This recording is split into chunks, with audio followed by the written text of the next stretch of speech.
Mister and Mrs perfect உண்மையிலேயே worth. நரம்பு தளர்ச்சியிலிருந்து விடுபட்டு உடம்பு ஒரு புது வீரியம் பெற மா நேச்சுரல்ஸோட மிஸ்டர் பெர்ஃபெக்ட்ட யூஸ் பண்ணுங்க.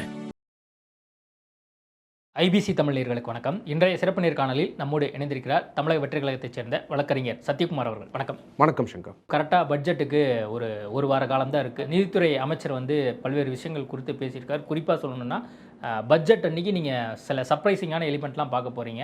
நாங்கள் பட்ஜெட்டோடு சேர்த்து ஊழல் பட்டியெல்லாம் வெளியிட போகிறோம் அப்படின்னு கூட வந்து சொல்லியிருந்தார். பட்ஜெட்டில் என்ன வரப்போகுது அப்படின்னு சொல்லி மக்கள் எதிர்பார்த்து காத்திருக்காங்க. ஏன்னா டிவிகேனுடைய முதல் ஓராண்டுக்கான பட்ஜெட்டை வந்து நம்ம பார்க்க போகிறோம். என்னென்ன மாதிரியான விஷயங்கள் இருக்க போகுது அப்படிங்கிறது குறித்து நம்ம பேசலாம் அப்படிங்கிறக்காக தான் இந்த டிஸ்கஷன். கடந்த காலங்களில் நம்ம பார்த்துருக்கோம் இந்த மாதிரி திமுக அதிமுக எப்படி தமிழ்நாட்டுக்கு பட்ஜெட் போட்டிருக்காங்க அப்படின்னு சொல்லி.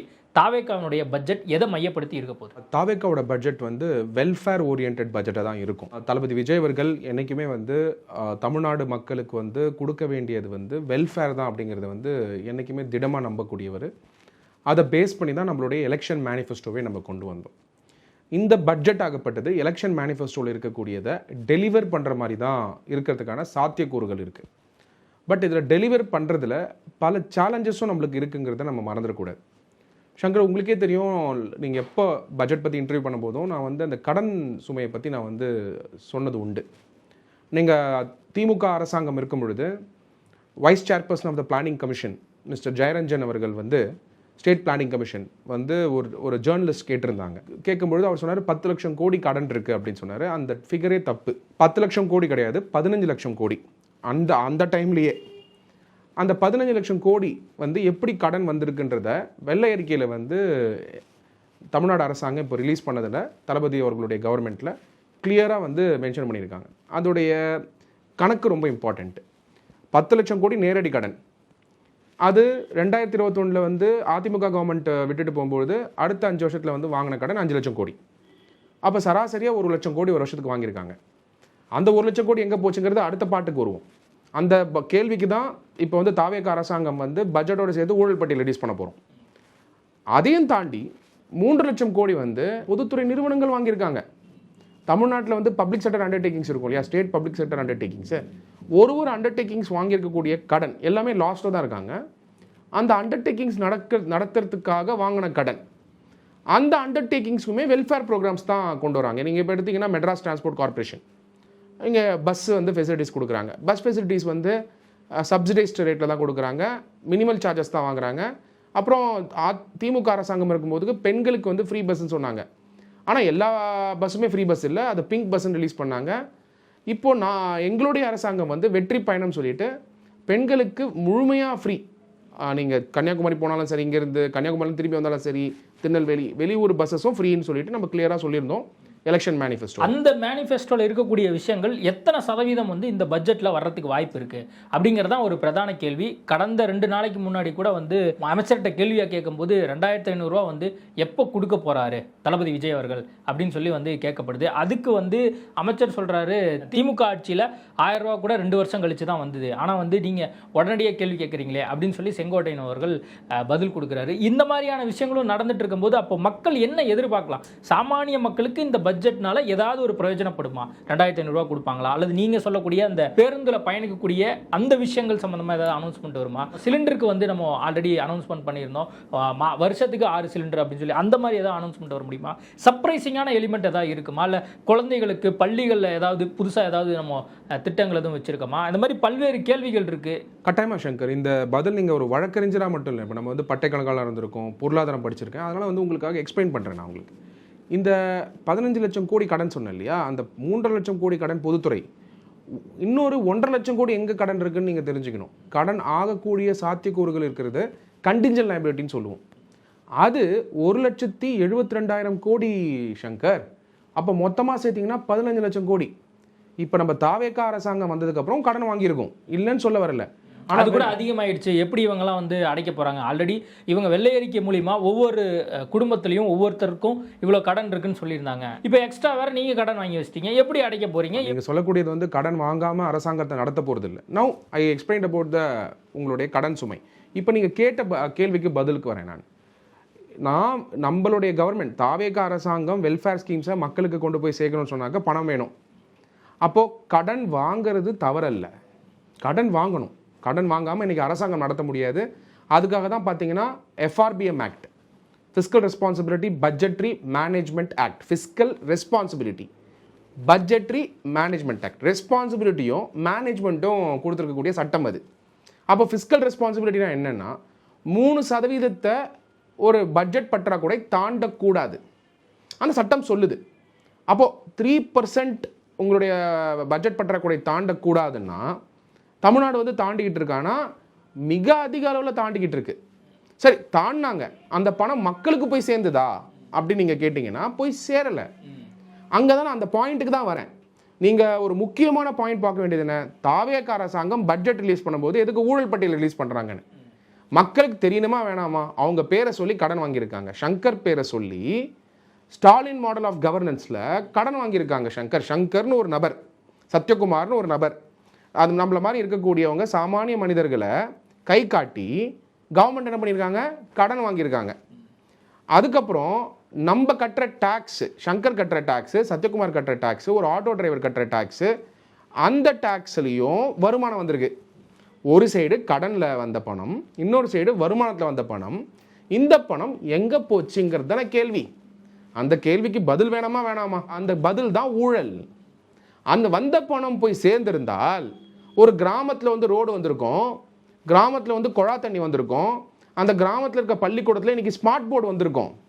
ஆனால் அந்த பணம் உங்கள் பேரை சொல்லியும் என் பேரை சொல்லியும் சாமானிய மனிதர்களோட பேரை சொல்லியும் ஏழைங்க பேரை சொல்லியும் வாங்கின கடன்லேயும் ஊழல், வாங்கின வரியிலேயே ஊழல். நிதியமைச்சர் சொல்கிறபடி பார்த்தா அப்போ வந்து இந்த முறை பட்ஜெட்டில் பெருசாக எதுவும் எதிர்பார்க்காதீங்க, நாங்கள் பழைய விஷயங்கள் என்னென்னலாம் நடந்ததோ திமுக ஆட்சியில் நடந்த ஊழல்கள் குறித்தெல்லாம் நாங்கள் வெளியிட போகிறோம், அதனால் பெருசாக எக்ஸ்பெக்ட் பண்ண அப்படின்னு சொல்லுவாங்களா? அப்படி பெர்ஸ்பெக்டிவ்ல Shankar, coming back to the allocation தான். ஸோ ஃபஸ்ட்டு உங்களுக்கு கடன் பற்றி சொன்னேன், ரெண்டாவது வந்து உங்களுக்கு வந்து என்ன பணம் எங்கே போச்சு, வாங்கின கடனை வந்து திமுக, அதாவது ஸ்டாலின் மாடல் ஆஃப் கவர்னன்ஸ், அதில் பணம் வந்து எங்கே லீக்கேஜ் ஆச்சு. இது நான் சொல்ல சங்கர், பழனிவேல் தியாகராஜன் அவர்கள், அவர் மேலே வந்து நம்ம எல்லாருக்குமே ரெஸ்பெக்ட் உண்டு. 2 காரணம், உண்மையை பேசுகிறவர். லாஸ்ட் திமுக அரசாங்கம் இருக்கும்போது ஸ்டாலின் மாடல் ஆஃப் கவர்னன்ஸ் பற்றி அவர் என்ன சொல்லியிருந்தாருன்னா 30,000 கோடி கிட்டத்தட்ட வந்து முதல் குடும்பம் வந்து ஊழல் பண்ணுறாங்கன்னு சொன்னதுனாலேயே அவர் பதவியை இழந்துட்டார். இன்றைக்கி பதவி இழந்து போர்ட்ஃபோலியோ இழந்து இன்றைக்கி எலெக்ஷன்லேயும் வந்து அவரால் ஜெயிக்க முடியாத அளவுக்கு போயிடுச்சு. திமுக பண்ணதுனால தான், அவ்வளோ பெரிய படித்தவர், உண்மையை பேசுனதுனால. அவரே சொல்லியிருக்காரு 30,000 கோடி ஊழல்னு ஒரு வருஷத்துக்கு மினிமம் ஃபஸ்ட்டு குடும்பம். அப்போ மற்ற குடும்பங்கள் எவ்வளோ திமுகவில்? அவரை சொல்கிறதுக்கு காரணம் அவர் நேர்மையானவர். அப்போது 30,000 கோடின்னும் பொழுது 5 வருஷத்துக்கு எவ்வளோ நீங்கள் எடுத்தீங்கன்னா 1,80,000 கோடி. அப்போ மற்ற எம்எல்ஏ மற்ற மினிஸ்டர்ஸ் எவ்வளோ காசு அடிச்சிருப்பாங்க? அப்போ நான் சொல்கிறேன் 1,00,000 கோடி ஊழல் பண்ணியிருந்தால் 5 வருஷத்துக்கு 5,00,000 கோடி பணம் மக்களுக்கே போல, ஸ்கீம்ஸாக போல. இப்போ வாங்க, தாவேக அரசாங்கம் டெலிவர் பண்ண முடியுமானா கட்டாயமாக டெலிவர் பண்ண முடியும். 2 கோணங்களில் நம்ம இதை சிந்திக்கணும். தாவேக அரசாங்கம் வந்து இன்னைக்கு நம்ம வந்து 60 நாட்கள் தாண்டி 70 நாட்களில் வந்து நமக்கு போயிட்டுருக்கோம். ஒரு கம்ப்ளீட்டாக எவ்வளோ டிரான்ஸ்ஃபர்மேஷன் பண்ண முடியுமோ முதல் கட்டத்தில் ஊழலை ஒழிக்கிறதுக்கான டிரான்ஸ்ஃபர்மேஷனை, கிராஸ் ரூட் லெவல் கரப்ஷன். இந்த அரசாங்கம் எதை நோக்கி போகுது அப்படின்னு நம்மளால் சொல்லிக்க முடியுது. ஆனால் இன்றைக்கி காலையில் திமுகவினுடைய ஐடிவிங் வந்து ஒரு பதிவு ஒன்று போட்டிருக்காங்க, திமுக ஆட்சியில் தலை நிமிர்ந்த தமிழ்நாடு அப்படின்னு போட்டிருக்காங்க. அதில் வந்து கிட்டத்தட்ட வந்து பார்த்திங்கன்னா திமுக ஆட்சியில் அந்நிய நேரடி முதலீடு எவ்வளோ இருந்தது நிதியாண்டில் அப்படின்னு சொல்லி போட்டிருக்காங்க. அதில் 2021லேருந்து 22 வரைக்கும் முதலீடு வந்து 22,396 கோடி. அதுவே 2022-23 17,247 கோடி. அதுவே 2023-24 24-25 24,374 கோடி அப்படின்னு சொல்லி அந்நிய நேரடி முதலீடு எவ்வளோ வந்திருக்கு அப்படிங்கிறத தகவலாக கொடுக்குறாங்க. ஆல்ரெடி பெட்டரான ஒரு இடத்துல தான் இருக்குது, கம்பேரிட்டிவ்லி மற்ற ஸ்டேட்டை விட நல்ல நிலைமையில தான் தமிழ்நாடு இருக்கு அப்படிங்கிறது அவங்க சொல்றாங்களே. அதுதான் சொல்றேன், ஐசோலேட்டட் ஃபிகர். எஃப்டிஐக்கும் ஊழலுக்கும் பட்ஜெட்ரி அலோகேஷனுக்கும் சோஷியல் வெல்ஃபேருக்கும் எந்த சம்மந்தம் கிடையாது. எஃப்டிஐங்கிறது வந்து இன்னைக்கு வந்து தமிழ்நாடு அரசாங்கம், லெட்ஸ் அஸ்யூம் நீங்கள் போய் ப்ரொமோட்டே பண்ணாட்டியுமே தமிழ்நாடை நோக்கி வருவாங்க. ஏன்னா சங்கர் மாதிரி, சத்யகுமார் மாதிரி ஸ்டூடெண்ட்ஸோடைய டேலண்ட் வந்து தமிழ்நாட்டில் உண்டு. நீங்கள் வந்து ஆந்திராவோட தமிழ்நாட்டோட கம்பேர் பண்ணாதீங்க. ஆந்திராவில் வந்து டேலண்ட் இல்லைன்னு நான் சொல்ல வரல, தமிழ்நாட்டில் மிக அதிகமான டேலண்ட் இருக்குது. ஏன்னா இன்ஜினியரிங் காலேஜஸ் இருக்குது. நான் இன்றைக்கி என்றைக்குமே டினை பண்ணல. இதுக்கு முன்னாடி இருந்த அரசாங்கங்கள் வந்து இன்ஜினியரிங் காலேஜஸ் வந்து ப்ரொமோட் பண்ணதுனால தான் நம்ம பசங்க படிச்சிருக்காங்க, இல்லை நான் சொல்ல வரல. இப்போ அப்ஸ்கில் பண்ணி அந்த பசங்களோட டேலண்ட் இருக்கிறதுனால தான் எல்லா அந்நிய முதலீடுகளுமே இங்கே வருது. இது ஒரு அரசாங்கம் கிரெடிட் எடுத்துக்க முடியாது. இந்த ஸ்டேட்மெண்ட்டை பதிவு பண்ண விரும்புகிறேன். தாவேகா அரசாங்கத்திலேயே எஃப்டிஐ வந்தாலுமே அந்த எஃப்டிஐ வர்றது யாரை நம்பி வருது? ஒன்று தளபதி அவர்களுடைய கவர்மெண்ட்டை நம்பி வருது. ரெண்டாவது இங்கே இருக்கக்கூடிய யங்ஸ்டர்ஸ் வந்து படிச்சிருக்காங்க. யங்ஸ்டர்ஸ் செமிகண்டக்டர் இண்டஸ்ட்ரியில் வந்து எக்ஸ்பர்ட்டாக இருக்காங்க, இன்னோவேஷனில் இருக்காங்க, இன்ஜினியரிங் படிச்சிருக்காங்க, அவங்கள நம்பி வருது. அப்போது இந்த ஃபிகர் நீங்கள் அடுத்த 5 வருஷத்துக்கு அப்புறம் நீங்கள் எங்களுடைய தாவேகா அரசாங்கம் கேட்டாலுமே சப்ஸ்டான்ஷியலாக இன்க்ரீஸ் ஆகிருக்கும். உட்கட்டமைப்பில் நம்பர் 1 சிறந்த உட்கட்டமைப்பு என்பதை பொறுத்தவரை பெரிய மாநிலங்கள் பட்டியலில் தமிழ்நாடு தான் நம்பர் 1 மாநிலமாக இருக்கிறது அப்படின்னு சொல்லி அவங்க ஒரு தகவலை கொடுக்குறாங்க. இதில் வந்து பல்வேறு இந்த மாதிரி தகவலை கொடுக்கும் பொழுது பெட்டரான ஒரு கவர்னன்ஸை நாங்கள் கொடுத்துருக்கோம் திமுக அரசாங்கம் அப்படின்னு சொல்கிறாங்க. ஒரு பக்கம் அந்நிய முதலீட்டில் ஆல்ரெடி வந்து பெட்டரான இடத்துல இருக்குது, உட்கட்டமைப்பில் நம்பர் 1 இருக்குது, இந்திய அளவில் பொறுத்த வரைக்கும் நம்பர் 1 மாநிலமாக இருக்குது, எல்லாத்துலேயும் நம்பர் 1 இருக்குது. அப்புறம் இதில் என்ன தாவேகா ஆட்சியினுடைய ரோல் இந்த பட்ஜெட் மூலியமாக என்ன அடுத்த லெவலுக்கு போகுது? சோஷியல் வெல்ஃபேர் ப்ரோக்ராம்ஸ் வந்து இன்றைக்கி தாவேகா அரசாங்கத்துக்கு வந்து ஒரு பெரிய வாய்ப்பாக இருக்கிறது டெக்னாலஜி. இன்றைக்கி வந்து தாய்மாமன் தங்க மோதிர திட்டம் கொண்டு வரக்கூடிய திட்டத்தை இன்றைக்கி கிராம லெவலில் கொண்டு போய் சேர்க்கக்கூடிய அளவுக்கு டிரான்ஸ்பரன்சியோடையும் அக்கௌண்டபிலிட்டியோடையும் ரெஸ்பான்சிபிலிட்டியோடையும் டெவலப் பண்ணி டெக்னாலஜி வழியாக அதை ட்ராக் பண்ணக்கூடிய சிஸ்டமை தாவேகா அரசாங்கம் உருவாக்கிட்டு இருக்காங்க. அதனால் அந்த ஸ்கீம்ஸ் ஆகப்பட்டது லாஸ்ட் மைல் சிட்டிசன், அதாவது கிராமப்புறத்தில் ஏதோ ஒரு இடத்துல இருக்கக்கூடிய கவர்மெண்ட் ஹாஸ்பிட்டலில் கூட அந்த ஸ்கீம்ஸ் போய் சேரத்துக்கான சாத்தியக்கூறுகளை இன்னைக்கு டெக்னாலஜி பேஸ்ட் இன்டர்வென்ஷனால தாவேகா உருவாக்குறாங்க. நல்லா புரிஞ்சுக்கோங்க, தாவேகா அரசாங்கம் இன்னைக்கு வந்ததுக்கு அப்புறம் டெக்னாலஜியை வந்து எப்படி லீவரேஜ் பண்ணணும்னு பார்த்துட்டு இருக்கோம். இதுக்கு முன்னாடியே இருந்த கட்சிகள், திராவிட கட்சிகளும் டெக்னாலஜி லீவரேஜ் பண்ணியிருக்கலாம், ஆனால் பண்ணாங்களா? இல்லையே. இப்போ ரெஜிஸ்ட்ரேஷன் டிபார்ட்மெண்ட் எடுத்துக்கோங்க. ரெஜிஸ்ட்ரேஷன் டிபார்ட்மெண்ட்டில் நம்மளுடைய honourable chief minister of Tamil Nadu Thalapathy Vijay அவர்கள் ஆன்லைன் ரெஜிஸ்ட்ரேஷன் பண்ணுங்க, அதுக்கு ஆகஸ்ட்டில் வந்து ரோல் அவுட் பண்ணுங்கன்னு சொல்லியிருக்காரு. இந்த ரெஜிஸ்ட்ரேஷன் டிபார்ட்மெண்ட்டை ஆன்லைன் பண்ணுறத ஒரு 3 வருஷம் முன்னாடியே பண்ணியிருக்கலாமே. ஏன் 3 வருஷம், 5 வருஷம் முன்னாடியே பண்ணியிருக்கலாமே. ஏன் அதுக்கு முன்னாடி இந்த அதிமுக கவர்மெண்ட்டே பண்ணியிருக்கலாமே, பண்ணலையே. ஷங்கர் பிளாக் செயின் டெக்னாலஜின்னு ஒன்று இருக்குது. லேண்ட் ரெக்கார்டும் பட்டா ரெக்கார்டும் மேட்ச் பண்ணி உங்களுக்கு வந்து டயக்னோஸ்டிக் ரிப்போர்ட் ரன் பண்ணிங்கன்னா எங்கெல்லாம் மிஸ் மேட்ச் இருக்கோ கொடுத்துரும் ரெவன்யூ டிஸ்ட்ரிக்டில். அது மாதிரி இருக்கக்கூடியதை ஏன் செய்யலை? இப்போது நாங்கள் ஆன்லைன் ரெஜிஸ்ட்ரேஷன் கொண்டு வரதுனால நீங்கள் பிளாக் செயின் டெக்னாலஜிலாம் சப்சிக்வெண்ட்டாக இம்ப்ளிமெண்ட் பண்ணுற அளவுக்கு ஒரு கேப்பபிலிட்டி வந்து நம்ம உருவாக்க முடியும். ஸோ சிஸ்டம் வந்து டெவலப் பண்ணி மக்களுக்கு சோஷியல் வெல்ஃபேர் ப்ரோக்ராம்ஸும் பெனிஃபிட் ஆஃப் த கவர்மெண்ட்டும் அவங்க டோர் ஸ்டெப்புக்கு போகிற அளவுக்கு இருக்கக்கூடிய ஸ்கீம்ஸை இந்த பட்ஜெட்டில் பார்க்கலாம். ஒன்று. ரெண்டாவது இஷ்யூ என்ன, தமிழ்நாட்டில் இன்றைக்கி என்ன பெரிய இஷ்யூவாக போட்டிருக்குன்னா அன்எம்ப்ளாய்மெண்ட் ஒரு ப்ராப்ளம், அண்டர் எம்ப்ளாய்மெண்ட். இன்றைக்கி வருத்தப்படக்கூடிய விஷயம் என்ன, ஒரு மாணவர் இன்ஜினியரிங் படித்தவர் ஒரு டெலிவரி கம்பெனியில் வந்து ஒர்க் பண்ண வேணான்னு சொல்லலை, நானும் ஒர்க் பண்ணலாம், நீங்களும் ஒர்க் பண்ணலாம், எல்லாருமே பண்ணலாம். ஆனால் அவருக்கு டேலண்ட் இன்னும் அதிகமாக இருக்குது. அந்த டேலண்ட்டை வந்து நம்ம ஹார்னஸ் பண்ணாமல் அவர் அண்டர் எம்ப்ளாய்டாக இருக்கிறது இன்னும் பெரிய challenge. Uneducated unemployed, educated unemployed, இன்னொரு பிரச்சனை வந்து எஜுகேட்டட் அண்டர் எம்ப்ளாய்டு. இந்த 3 பிரச்சனையுமே இன்றைக்கி தாவேகா சரி பண்ண வேண்டிய இடத்துல இருக்கும். கொஞ்சம் நீங்கள் ஒரு அளவுக்கு நீங்கள் ஓவராலாக நீங்கள் தமிழ்நாடு எக்கானமி எடுத்து பார்த்தீங்கன்னா இந்த 3 பிரச்சனை தான் ப்ரையாரிட்டினே சொல்லுவேன். அதுக்காக எலெக்ஷன் மேனிஃபெஸ்டோவில் என்ன சொல்லியிருந்தோம், யங்ஸ்டர்ஸ்க்கு வந்து யாருக்கு வந்து அன்எம்ப்ளாய்மெண்ட்டில் இருக்காங்களோ அவங்களுக்கு வந்து ஒரு இன்சென்டிவ் மாதிரி கொடுத்து அவங்கள வந்து எம்ப்ளாய்மெண்ட் ரெடி பண்ணக்கூடிய சிஸ்டம் உருவாக்குறது வந்து இல்ல. அந்த மாதிரி அறிவிப்புகள் எதுவும் வருமா? வர்றதுக்கான சாத்தியங்கள் இருக்கா? ஆல்ரெடி கடன் இருக்குன்னு வேற நம்ம பேசுறோம். நீங்க வேணா பாருங்க, நாங்க எலெக்ஷன் மேனிஃபெஸ்டோல என்ன ப்ராமிஸ் பண்ணோமோ அதை நான் டெலிவர் பண்ணுவோம். வாக்குறுதிகள் கொடுக்கப்படுது, அதுபடி நிறைவேற்றப்படுதா அப்படிங்கறத பிரதான கேள்வி. அதாவது திமுக நிறைவேற்றல அப்படிங்கிறதுக்கான ஒரே ப்ரூஃப் சிம்பிள் சங்கர். பட்ஜெட் ஒரு சைடு, ஊழல் ஒரு சைடு, நிறைவேற்ற முடியாது. பட்ஜெட் ஒரு சைடு நீங்க போடுறீங்க, ஊழல் ஒரு சைடு நடக்குது. இப்போ எம்ஐடபிள்யூஎஸ் டிபார்ட்மெண்ட்டில் கேஎன்ஆர் அவர்கள் பண்ணியிருக்கக்கூடிய ஊழல் வெட்ட வெளிச்சமாக தெரிஞ்சிருக்கு. அவர் பண்ண ஹவாலா டிரான்சாக்ஷன் வரைக்கும் என்ஃபோர்ஸ்மெண்ட் டைரக்டரேட் லெட்டர் எழுதியிருக்காங்க. அடுத்தது லா அண்ட் ஆர்டரில் டிஜிபியே இல்லாமல் ஒரு ஸ்டேட் இயங்கிட்டு இருந்தது. நான் கேட்குற ஒரே ஒரு கொஸ்டின், ஏன் ஆளே இல்லையா, ஏன் டிஜிபி போடல? அப்போ எதுக்காக போடல? நீங்கள் பல கேஸ் எடுக்கக்கூடாது, அக்கௌண்டபிலிட்டி இருக்கக்கூடாது, திமுக அரசாங்கம் பண்ணலையா அப்படின்னு கேட்கும்போது பட்ஜெட் அலோகேஷன் ஒரு சைடு, ஊழல் ஒரு சைடுனா பட்ஜெட்டே ஊழல் பண்றதுக்காக தான். அப்போ தாவேகா ஆட்சியில ஊழல் கண்டிப்பா இருக்காது, அமைச்சர்கள் யாரும் கண்டிப்பா இருக்காங்க. அதாவது கேட்கக்கூடிய கேள்விக்கு ஒரே பதில் தான். எங்களுடைய honourable chief minister of Tamil Nadu Thalapathy Vijay அவர்கள் இஸ் 0 டாலரண்ட் டுவார்ட்ஸ் கரப்ஷன். ஊழல் இருக்காது அப்படிங்கிறத என்னால் சொல்ல முடியும். நீங்க மற்றவங்க போடுற அலிகேஷனை ஊழல் சொன்னீங்கன்னா நான் ஒத்துக்க மாட்டேன். ஊழல்னா என்ன, நீங்க நிரூபிச்சு காட்டுங்க. நீங்க எது வேணாலும் அலிகேஷன் போடலாம்.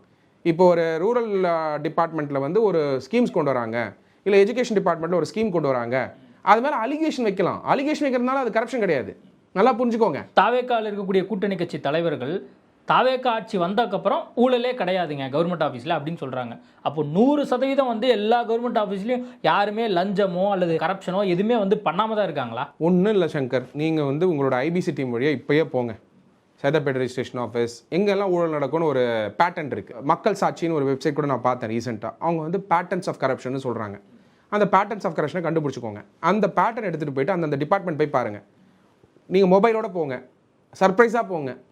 ஊழல் வந்தால் ரிப்போர்ட் பண்ணுங்க. ஊழல் நடக்கக்கூடாதுன்றது தான் எங்களுடைய கவர்மெண்ட்டோடைய நோக்கம். அங்க இருக்கக்கூடிய நபர்களே வாங்காம விட்டுட்டா அது பிரச்சனையே இல்லை அப்படின்னு இருக்கும்போது அமைச்சர்கள் அவங்களுக்கு எந்த அளவுக்கு வற்புறுத்தி சொல்லியிருக்கிறாங்க அப்படிங்கிற விஷயம்லாம் இருக்குல்ல. அதாவது சங்கர், கவர்மெண்ட்டோட நோக்கம் கரப்ஷன் இருக்கக்கூடாது. ஆனால் கிராஸ் ரூட் லெவலில் கவர்மெண்ட் கண்ணிலேயே மண்ணை தூவிட்டு ஒரு ஊழல் பண்ணால் அதை ரிப்போர்ட் பண்ணுறதுக்கான ஒரு தளம் வேணும் இல்லையா? அந்த இடத்துல தான் பார்த்தீங்கன்னா வாட்ஸ்அப் நம்பர் லான்ச் பண்ணியிருக்கோம். ஏன் வாட்ஸ்அப் நம்பர்? சார் வாட்ஸ்அப் நம்பர்னா சிம்பிளாக சிட்டிசனை போயிட்டு நீ இந்த போர்ட்டலில் போடு, இங்கே கம்ப்ளைண்ட் கூட, அங்கே போன்னு சொன்னால் அவங்களால முடியாது.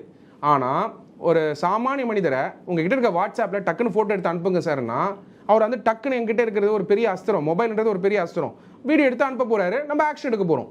ஸோ கவர்மெண்ட்டோடைய நோக்கம் ஒரு புனிதமான நோக்கம், கரப்ஷன் இருக்கக்கூடாது.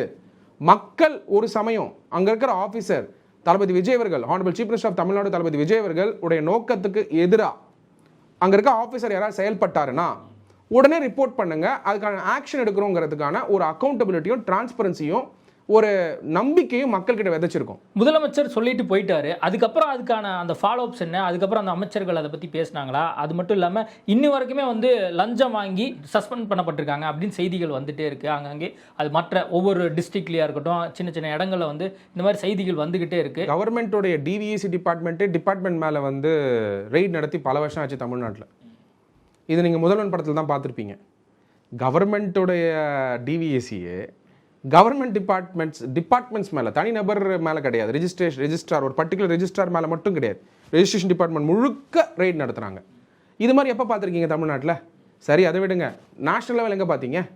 இதான் ஃபர்ஸ்ட் டைம் நடக்குது இந்தியாவில் ஒரு டிபார்ட்மெண்ட் மேலே முழுமையாக ரெய்ட் நடத்துறது. அப்போது அதோட நோக்கம் என்னன்னா zero tolerance towards corruption for அவர் honourable chief minister of Tamil Nadu Thalapathy Vijay அவர்கள். Zero tolerance towards corruption. அப்படி ஒரு சிஸ்டம் ரிப்போர்ட் ஆகுது. ஏன்? தாவேகா நிர்வாகியா இருந்தாலுமே பதவி பறிக்கப்படும், அவர் சிறைச்சாலைக்கு அனுப்பப்படுவார் அப்படிங்கிறத எப்படி பார்க்க முடியுது? செங்கல்பட்டு ஒரு இன்சிடென்ட் நடக்குது. உண்மைத்துவம் என்ன அப்படின்னு கேட்கும் பொழுது உண்மைத்துவத்தை போலீஸ் கண்டறியட்டும் அப்படிங்கிற இண்டிபெண்டன்ட் ஸ்டாண்டை கட்சியே எடுக்குது.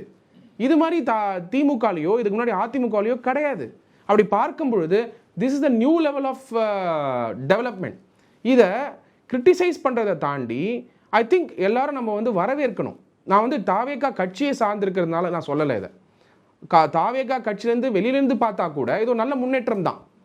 தன்னுடைய ஓன் கவர்மெண்ட் மேலே ஊழல் குற்றச்சாட்டு வந்தால் முழு டிபார்ட்மெண்ட் மேலே ரெய்டு, சின்ன ஊழல் பண்ணுறவங்க மேலே சஸ்பென்ஷன் ஆர்டர்ஸு, ஒரு சமயம் குற்றச்சாட்டே வச்சாலும், ஒரு சமயம் பொதுமக்கள் குற்றச்சாட்டு வைக்கிறாங்க ஒரு டிபார்ட்மெண்ட் மேலே, குற்றச்சாட்டே வச்சாலும் அவங்க ஸ்க்ரூட்டனிக்கு வராங்க. குற்றச்சாட்டு வைக்க வேணாம்னு எங்கேயுமே சொல்ல. Honourable chief minister of Tamil Nadu Thalapathy Vijay அவர்கள் பொதுமக்கள் ஏதாவது சந்தேகம் இருந்தால் குற்றச்சாட்டு வைக்காதீங்கன்னு சொல்லலை. வச்ச உடனே அவங்க பப்ளிக் ஸ்க்ரூட்டினி இருக்காங்க, அதுக்கான ஆக்ஷன் எடுக்கப்படுது, அதுக்கான ஸ்டெப்ஸ் எடுக்கிறாங்கன்றது தான் முக்கியம். நம்ம பட்ஜெட் பெட்டரான பட்ஜெட்டை கொடுக்கணும்னா இதுக்கு முன்னாடி எந்தெந்த துறையில் என்ன மாதிரி லீக்கேஜஸ் இருந்தது அப்படின்னு நம்ம பார்க்கணும். அதே நேரத்தில் புது ஸ்கீம் கொண்டு வரதுக்கு நம்ம வருமானத்தை பெருக்கிறதுக்கு என்ன மாதிரியான திட்டங்கள் இந்த அரசாங்கம் வச்சிருக்கு அப்படிங்கிறதுக்கான திட்டம்லாம் சரியாக இருக்கா நம்மக்கிட்ட? இன்னைக்கு ரெவன்யூ மொபிலைசேஷன் பொறுத்த வரைக்கும் 3 டைரக்ஷனில் தான் நம்ம பார்க்கணும். தமிழ்நாடு பொறுத்த வரைக்கும் tax revenue, commercial tax revenue, ரெஜிஸ்ட்ரேஷனும் பார்த்தீங்கன்னா ரியல் எஸ்டேட் நல்லா பர்ஃபார்ம் பண்ணால் தான் ரெஜிஸ்ட்ரேஷன்ஸ் நடக்கும், ஸ்டாம்ப் டியூட்டி கலெக்ட் ஆகும். 3வது வந்து டாஸ்மாக் ரெவன்யூ. நீங்கள் டாஸ்மாக் வந்து முழுமையாக ஒழிச்சிட்டு உங்களால் ரெவன்யூ வந்து இல்லாமல் இருக்க முடியாது தமிழ்நாடு. ஸோ டாஸ்மாக்கை நீங்கள் முழுமையாக ஒழிக்க முடியுமானா எந்த அரசாங்கத்திலையும் ஒழிக்க முடியாது. அதை சீரமைக்க முடியுமானா அமைக்க முடியும். லீக்கேஜஸ் இல்லாமல், ஊழல் நடக்காமல் நிறைய விஷயத்தை வந்து நம்ம ஸ்ட்ரென்த் பண்ண முடியும். 4வது வந்து உங்களுக்கு இன்றைக்கி வருமானம் வரக்கூடியது வந்து மற்ற indirect taxes, property tax, water tax. இதை தவிர நீங்கள் கடனில் தான் கவர்மெண்ட் ரன் பண்ணி ஆகணும். இன்றைக்கி கவர்மெண்ட் ரன் பண்ணுறதுக்கு கடன் வாங்கி தான் ஆகணும். நீங்கள் கடன் வாங்காமல் கவர்மெண்ட் ரன் பண்ண முடியாது. இதுதான் ரியாலிட்டி. ஏன்னா 15 லட்சம் கோடி இன்றைக்கி கடன் இருக்குது. ஆல்ரெடி திமுக விட்டுட்டு போன கடன் 10 லட்சம் கோடி நேரடி கடன், 3.5 லட்சம் கோடி பொதுத்துறையுடைய கடன், 1.25 கோடி 1,70,000 கோடி கண்டிஞ்சன்ட் லைபிலிட்டி, எப்போ வேணால் அது கடனாக மாறலாம். அப்படின்னும் போது 15 லட்சம் கடனை தளபதி விஜய் அவர்களுடைய கையில் திமுக கொடுத்துட்டு போயிருக்காங்க. கஜானா காலியை ஊழல், அது வாங்குற கடன்லையும் ஊழல், போட்ட வரிலையும் ஊழல் பண்ணிட்டு கையில் இப்படி 15 லட்சம் கோடி கொடுத்துட்டு போகும்போது அதில் இருக்கக்கூடிய இஷ்யூஸ் என்னென்னு பார்த்து ஒயிட் பேப்பர் ரிலீஸ் பண்ணுறோம். இப்போது இந்த கன்ஸ்ட்ரெயின்ட்டில் கடனை வாங்கி பட்ஜெட்ரி கன்ஸ்ட்ரெயின்ஸ்குள்ளே என்னென்ன ஸ்கீமெல்லாம் டெலிவர் பண்ண முடியுமோ கட்டாயமாக சொல்கிறேன் சங்கர், டெலிவர் பண்ணுவோம். ஆனால் லாங் டேர்மில் இந்த கடனை குறைக்கிறது மட்டும் இல்லாமல் தமிழ்நாட்டுடைய பொருளாதார வளர்ச்சி இன்னைக்கு என்ன தேவை தமிழ்நாட்டுக்கு, நம்ம அதை பேசுவோம். தமிழ்நாட்டுக்கு வந்து 2 விஷயம் தேவை. அர்பனைசேஷன் நடக்குது, பாப்புலேஷன் எல்லாம் சென்னைக்கு வராங்க, கோயம்புத்தூர் போகிறாங்க, திருச்சிக்கு போகிறாங்க, அர்பன் டெவலப்மெண்ட் நடக்குது. பட் ரூரல் எக்கனாமிக் ஜோன்ஸ் வேணும். இன்னைக்கு டெக்னாலஜி கையில் இருக்குது, இ-காமர்ஸ் கையில் இருக்குது, ரூரல் எக்கனாமிக் ஜோன்ஸ் வேணும், காட்டேஜ் இண்டஸ்ட்ரீஸ் வரணும், டிஸ்ட்ரிக்ட் லெவல் டெவலப்மெண்ட் நடக்கணும், கிளஸ்டர் டெவலப்மெண்ட் நடக்கணும். ஸோ இது எம்எஸ்எம்இ டிபார்ட்மெண்ட்டே இருந்தாலும், இண்டஸ்ட்ரி டிபார்ட்மெண்ட்டே இருந்தாலும், ரூரல் ஃபோக்கஸ்டு அப்ரோச், ரூரல் ஆண்டர்பிரினர்ஸை வந்து டெவலப் பண்ணக்கூடிய சிஸ்டம் உருவாக்கணும். அதுக்கான பட்ஜெட் அலோகேஷன் கட்டாயமாக இருக்கும். நீங்கள் வேணால் பாருங்கள், ரூரல் டெவலப்மெண்ட்டுக்கான எங்களுடைய ரூரல் டெவலப்மெண்ட் மினிஸ்டர் ஆனந்த் அவர்கள் என்றைக்குமே வந்து ரூரல் ஏரியாஸை வந்து டெவலப் பண்ணணும்னா தான் பேஷனேட்டாக அந்த மினிஸ்ட்ரி எடுத்துக்கிட்டார். ரூரல் மக்களுக்கு வந்து இருக்கக்கூடிய பிரச்சனை அர்பன் மக்களுக்கு கிடையாது. இன்றைக்கி கிராமப்புறத்தில் இருக்கக்கூடிய மக்களுக்கு அர்பன் மக்களை விட கம்மி ரிக்குவயர்மெண்ட் தான். ஆனால் பொருளாதார வளர்ச்சி வேணும். எதுக்காக அவங்க அர்பன் ஏரியாவுக்கு வராங்க? ஏன் இந்த கூட்டத்தில் கஷ்டப்படுறாங்க? அந்த வருமானத்தை ரூரல் ஏரியாவில் கொடுக்க முடியுமா? ஒரு ஆண்டர்பிரனர் உருவ முடியும், அதுவும் இது சுற்றுச்சூழல் பாதிக்காமல் கொண்டு வர முடியுமாங்கிறது தான் எங்களோட ஹானரபிள் சீஃப் மினிஸ்டர் தளபதி விஜய் அவர்களுடைய நோக்கம். அதை தான் எங்களுடைய minister for rural development Anand அவர்களும் புசியன் ஆனந்த் அவர்களும் வந்து இதை கொண்டு வரணுன்ற நோக்கத்தோடு தான் செயல்பட்டு இருக்காரு. இந்த பட்ஜெட்டில் கட்டாயமாக சொல்கிறேன், ஊரக வளர்ச்சிக்கு அது மட்டும் இல்லாமல் ரூரல் டெவலப்மெண்ட்டுக்கு ஒரு பெரிய ஒதுக்கீடு கட்டாயமாக இருக்கும். By the way, shadow budget of PMK appreciated. அவங்க கொடுத்துருக்கக்கூடிய பாயிண்ட்ஸையும் நம்ம பார்க்குறோம். 2027-28 in fact out of all the journalist நீங்கள் தான் ப்ரைமரியாக அனுப்புவீங்க, எல்லா கண்டென்ட்டும் நீங்கள் அனுப்புவீங்க. நான் பார்த்துருவீங்க, டக்குன்னு அங்கே ஒரு அனௌன்ஸ்மெண்ட் தான் எனக்கு அனுப்புவீங்க. அதே ஃப்ரீக்வன்சி ஆஃப் திங்கிங்கில் தான் நம்ம ஒர்க் பண்ணுறோம். நான் அதை பார்க்கும்போது சங்கர், நீங்கள் அது கட்டாயமாக படிச்சிருப்பீங்க. 2026-27 பாமக என்ன சொல்கிறாங்க, 93,000 கோடி வந்து கட்டாயமாக அக்ரிகல்ச்சருக்கும் இரிகேஷனுக்கும் கொடுக்கணும்னு சொல்கிறேன். இதே நோக்கம் தான் எங்களுடைய honourable chief minister of Tamil Nadu Thalapathy Vijay அவர்களுக்கும், இதே நோக்கம் தான் எங்களுடைய honourable minister for rural development புசியன் ஆனந்த் அவர்களுக்கும், ஆனந்த் அண்ணா அவர்களுக்கும் இதுதான் இருக்குது. இதை தாண்டி அக்ரிகல்ச்சர் மினிஸ்டருக்கும் இதே நோக்கம் தான் இருக்குது. ஒரே டைரக்ஷனாக தான் ஒர்க் பண்ணிட்டு இருக்கோம். அப்போ 93,000 crores வந்து அலோகேட் பண்ணணுமான்னு கேட்டால் பண்ணணும். எதுக்காக பண்ணணும், எப்படி பண்ணணும் அப்படிங்கிறது பாமக அவங்க சொல்லியிருக்காங்க. லேக்ஸ் மேனேஜ்மெண்ட் போர்டு இருக்கணும் அப்படிலாம் சொல்லி கட்டாயமாக தேவை, இல்லைன்னே சொல்லலை. அவங்களோட இன்புட்ஸும் கட்டாயமாக எடுத்துப்போம். நல்லா புரிஞ்சுக்கோங்க சங்கர், தாவேக அரசாங்கத்துக்கும் திமுகவுக்கும் இருக்கக்கூடிய டிஃப்ரென்ஸ் என்னென்னா, தாவேக அரசாங்கம் டிசென்ட், ஒரு எதிர்ப்பு குரல் வந்தால் அந்த எதிர்ப்பு குரலில் வரக்கூடியதை நோட் பண்ணி செயல்படுத்துவோம். ஆனால் திமுக மாதிரி என்ன பண்ணுவாங்க, எதிர்ப்பு குரல் வந்தால் நிராகரிப்பாங்க, அரெஸ்ட் பண்ணுவாங்க. அப்படி கிடையாது. ஒரு பாலிசி ஓரியன்டில் எதிர்ப்பு குரல் வந்தால் இமீடியட்டாக ஒத்துக்கிட்டு நோட் பண்ணிவிட்டு செயல்படுத்தக்கூடிய அரசாங்கம் தான் தாவேக அரசாங்கம். அதுதான் வந்து இப்போது வரக்கூடிய பட்ஜெட்டில் பார்ப்பீங்க, agri start ups, irrigation facility, rural ஃபோக்கஸாக தான் இருக்கும் அப்படிங்கிறத கட்டாயமாக உங்களால் பார்க்க முடியும். ஊழல் பட்டியல் வெளியிடப்படும் நிதியமைச்சர் மரிய வில்சனே சொல்லியிருக்காரு. எந்தெந்த முன்னாள் அமைச்சர்களுடைய ஊழல் பட்டியல் வெளியிடப்படுறதுக்கான வாய்ப்புகள் இருக்குது? பழைய மினிஸ்டர்களுடைய பேரெல்லாம் ஒவ்வொருத்தராக வந்து சொல்லிக்கிட்டே இருக்காங்க தாவேகா தரப்புலேருந்து. நீங்கள் என்ன எதிர்பார்க்குறீங்க? டிஎம்கேவுடைய எல்லா மினிஸ்டர்ஸோட ஊழல் பட்டியல் ரிலீஸ் பண்ணப்படும். நீங்கள் சொல்லுங்கள், எந்தெந்த மினிஸ்டர்னு சொல்லுங்கள், அவங்க பேர் வருமா நான் சொல்கிறேன், ஆமாவா இல்லையான்னு சொல்கிறேன். ஸோ உங்களுக்கே தெரியும், நம்ம வந்து ஆஸ் எ ஜேர்னலிஸ்ட் வந்து உங்களால் ஸ்பெல் அவுட் பண்ண முடியாது. டாப்பில் வந்து KN நேரு இருக்கார். அதிகப்படியான வெளிச்சத்துக்கு வந்த ஊழல், MAWS டிபார்ட்மெண்ட்டு, அதில் வந்து வேலைக்காக அப்ளை பண்ணவங்களுக்கு காசு வாங்கி வேலை போட்டார். இன்னும் வேலையில் அமர்த்தியிருக்காங்க. ஒரு சில பேர் எனக்கு வேலையில் அமர்த்தலை. அந்த டிபார்ட்மெண்ட்டில் நடந்த ஊழல், அதில் பணத்தை சம்பாரித்து அவாலா பண்ணதை வந்து எப்படி பண்ணாருங்கிறது ED கொடுத்த எவிடன்ஸு கட்டாயமாக ஒரு பேர் இருக்கும். செந்தில் பாலாஜி அவர்களுடைய டிரான்ஸ்ஃபார்மர் ஊழல். இன்றைக்கி கரண்ட்டு போகுதுன்னா யார் காரணம்னு நினைக்கிறீங்க? வந்த உடனே தாவேக்கான்னு சொல்கிறீங்க. கரண்ட்டு போகிறதுக்கு காரணம் டிரான்ஸ்ஃபார்மர் ஊழல். டிரான்ஸ்ஃபார்மர் ஒரு இடத்துல வெடிக்குதுன்னா அது காரணம் என்ன? அந்த கரெக்டான எக்யூப்மெண்ட்ஸ் டெக்னிக்கல் எக்யூப்மெண்ட்ஸ் போட்டிருந்தால் எப்படி வெடிக்கும்? கெப்பாசிட்டி தாண்டி இருக்கும்போது தான் வெடிக்குது. அப்போது இந்த டிரான்ஸ்ஃபார்மர் ஊழல் ஏன் நடந்தது, அதுக்கப்புறம் வந்து ஒரு துறையாக பார்ப்போம் என்னென்ன வரப்போகுதுன்னு. அது சர்ப்ரைஸ் இருக்கணுமா வேணாமா? ஸோ சர்ப்ரைஸை பார்ப்போம். ஆனால் உங்களுக்கே தெரியும் Shankar, you are all very learned journalist. நான் அந்த லிஸ்ட்டை நீங்கள் சொல்கிறதுக்கு முன்னாடி, நீங்கள் அந்த லிஸ்ட்டை பார்க்கறதுக்கு முன்னாடி உங்கள் யார் யார் பேரும் இருக்குன்றதை நீங்கள் ஒரு வெள்ளை காகிதம் எடுத்து எழுதினாலே உங்களால் எழுத முடியும். அதான் இருக்க போகுதுன்னு உங்களுக்கும் தெரியும். அதனால் சர்ப்ரைஸும் இருக்கும். அந்த பட்டியலை வந்து சிஎம் அவர்கள் வாசிக்க போகிறாரா இல்லை அமைச்சரே வாசிப்பாரா அப்படிங்கிற இல்லை, as an administrative rule finance minister ரோலை ஃபினான்ஸ் மினிஸ்டர் செய்வார். அதில் இருக்க விவாதங்களை எங்களுடைய honourable chief minister of Tamil Nadu Thalapathy Vijay அவர்கள், எதிர்க்கட்சி தலைவர்கள் வந்து விவாதிக்கிறது வந்து மரபு. அந்த மரபு மாறப்போகிறது இல்லை. ஸோ ஃபினான்ஸ் பட்ஜெட் பொறுத்த வரைக்கும் it is going to be read by the finance minister. That அந்த ட்ரெடிஷன் வாசிப்பாரு. நான் கேட்கறது ஊழல் பட்டியல் வெளியிடப்படும் சேர்த்து அப்படின்னு சொல்லும்போது அது யார் வெளியிட? அனெக்ஷர் தான். ஊழல் பட்டியலோட அனெக்ஷன் இருக்க போது அது படிக்க தான் போறாரு ஃபினான்ஸ் மினிஸ்டர். எப்படி படிக்காமல் இருப்பார்? படித்தா தானே சட்டசபை இன்னைக்கு லைவ் ஆகுது. சட்டசபையில் லைவ் ஆனால் தானே மக்களுக்கு தெரியும். பை த வே சங்கர், தாவேகா ஆட்சி அமைஞ்சதுக்கு அப்புறம் இன்னைக்கு சட்டசபையை நீங்கள் தேட்டரில் நீங்கள் போயிட்டு பார்க்கணும்னு சொல்லி நீங்கள் தேட்டரை ரிலீஸ் பண்ணாலும் மக்கள் போய் உட்காந்து பார்க்க ரெடியாக இருக்காங்க. ஏன் சொல்லுங்கள்? இன்னைக்கு கவர்மெண்ட்டுடைய பல விஷயங்கள் புரிதல் வந்து இன்னைக்கு மக்களுக்கு வந்திருக்கிறதுக்கு காரணம் எங்களுடைய ஹானரபிள் சீஃப் மினிஸ்டர் தளபதி விஜய் அவர்கள் தான் காரணம். ஏன்னா அவருடைய முகத்தினால இன்னைக்கு மக்கள் அப்சர்வ் பண்ண ஆரம்பிச்சிருக்காங்க. எங்கள் கவர்மெண்ட் மேலே இருக்கக்கூடிய நம்பிக்கை மேலே தான் நாங்கள் அசம்பிளியை லைவ் டெலிகாஸ்ட் பண்ணுறோம். எங்கள் மேலே வந்து குற்றச்சாட்டு வச்சாலும் அங்கேயே நாங்கள் பதில் சொல்லுவோம். அந்த அளவுக்கு வந்து டிரான்ஸ்பரன்சியோடையும் ரெஸ்பான்சிபிலிட்டியோடையும் அக்கௌண்டபிலிட்டியோடையும் நாங்கள் செயல்படுறதுனால தான் நாங்கள் வந்து லைவை வந்து டெலிகாஸ்ட் பண்ணுறோம். அப்போ எந்த அளவுக்கு நாங்கள் உண்மையாக இருக்கோம் மக்கள் கிட்டங்கிறது இதுவே ஒரு வெளிப்பாடு தான். ஓகே, நிறைய விஷயங்கள் குறித்து பேசியிருக்கோம். நேர்காணல் கொடுத்ததுக்கு மிக்க நன்றி. நன்றி Shankar. Mister and missus perfect உண்மையிலேயே வர்த். நரம்பு தளர்ச்சியிலிருந்து விடுபட்டு உடம்பு ஒரு புது வீரியம் பெற மா நேச்சுரல்ஸோட மிஸ்டர் பர்ஃபெக்ட்டை யூஸ் பண்ணுங்க.